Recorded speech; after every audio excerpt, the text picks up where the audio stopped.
What's up, everybody? I'm Jared Poirier. Thank you for tuning into my movie review show where I talk about movies. And I'm getting a little bit sick of the city, so I wanted to bring you guys this review here in the country. We're going to go for a little walk, and since it's the last day of Melissa McCarthy May, we're going to talk about one of the funniest Melissa McCarthy movies, in my opinion, which is Happytime Murders.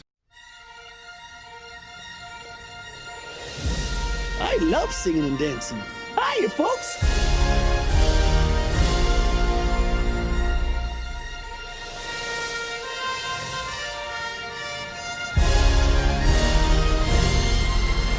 Lately I've been doing a lot of characters on the channel, and I was going to try to build like a puppet of myself or something, but you know what, guys? It's been a long month and I'm feeling pretty tired, so I think I'm just gonna do a normal review for once. So this movie was directed by Brian Henson, son of the legendary Jim Henson, who created the Muppets, but be warned, this movie isn't really that much like the Muppets. It's kind of like if the Muppets happened in our world, in LA, so there are puppets, but there's also tons of sex, drugs, violence, and swearing, and you know what?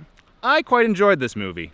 So before I get into my thoughts on this movie, I just want to give you a basic understanding of what this movie is about. So in this world, we have a version of the Muppets, like a popular children's TV show called the Happytime Gang. And when the show goes into syndication, all of the former stars stand to make a lot of money. But things get complicated when the former stars start getting murdered. And one of the stars' brother, who is a puppet who used to be a cop, ends up teaming up with Melissa McCarthy to try to solve the case. So that's a little summary of the movie for you. Let's get into some of my thoughts. First of all, I want to talk about the puppetry in this movie, which is absolutely phenomenal. The puppets seem like they're honestly real, like they're sitting there in those situations. There's a lot that they do with some green screen stuff, like they have green screen suits to move the puppets around, so you actually have some shots of the puppets' entire bodies walking around.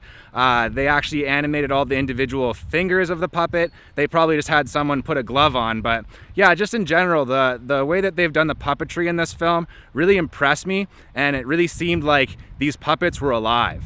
This pure ecstasy. I'm not doing this. Do it.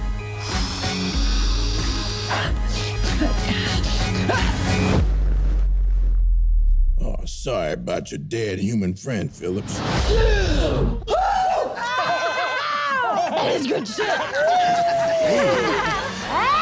Another thing that impressed me about this movie is that it actually had some themes, some plot twists, and some pretty good world building. And that might not sound like much, but I think that this film could have really easily been like a one-joke movie where they just had puppets doing and saying dirty things, and that's it. And yeah, there is a good amount of that in this movie, but there's also a lot else going on. We're gonna catch the bastards who did these murders.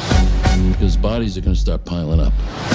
You're one of the best damn cops I've ever seen. I also thought that this movie was pretty well acted, especially when we consider the actors are just working with puppets. When you have a real person there on set with you, they can really stir some emotions and bring something special out of you. But when you're acting against puppets and you're still able to put on a good performance, that's honestly pretty impressive.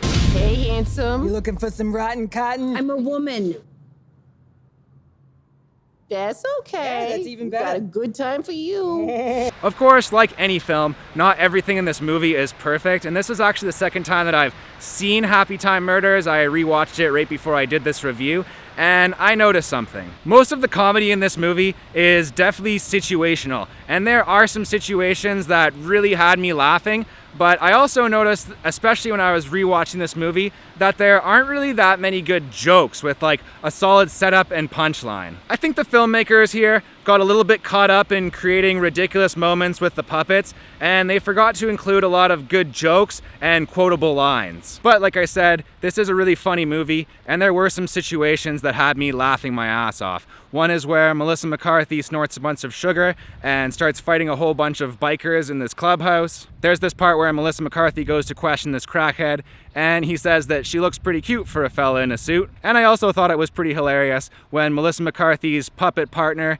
is investigating at a porn shop and he sees an octopus jerking off a cow. Is Phil in? He's servicing a client. Is that what I think it is? What do you think it is? So yeah, Happytime Murders. Would I recommend this movie? Well, it's got a lot of crass, irreverent humor. It's got a lot of sex, drugs, and puppet swearing. But if you like that kind of thing, I think that you're really going to enjoy this film. And like I said, it's got a lot more going on than just puppets being dirty. You've got a pretty good plot here with some decent twists, and you've got a little bit of themes to chew on as well. If I were to recommend ways to improve this movie, I would say spend a little bit more time on the script and include more real jokes rather than just relying on situational comedy. I did really enjoy this film though, and I especially enjoyed the behind the scenes bloopers at the end of this movie. So like I said, guys, if you like raunchy comedies, if you like jokes about sex and puppet swearing, then I do think that you will enjoy Happytime Murders. I'd recommend checking it out. Thank you guys so much for tuning into all my videos this month for Melissa McCarthy May. This has been super fun. I love making these videos for you guys, and I look forward to making way more of them in the future. As always, thank you guys so much for watching. I love you guys, and I will see you guys next time.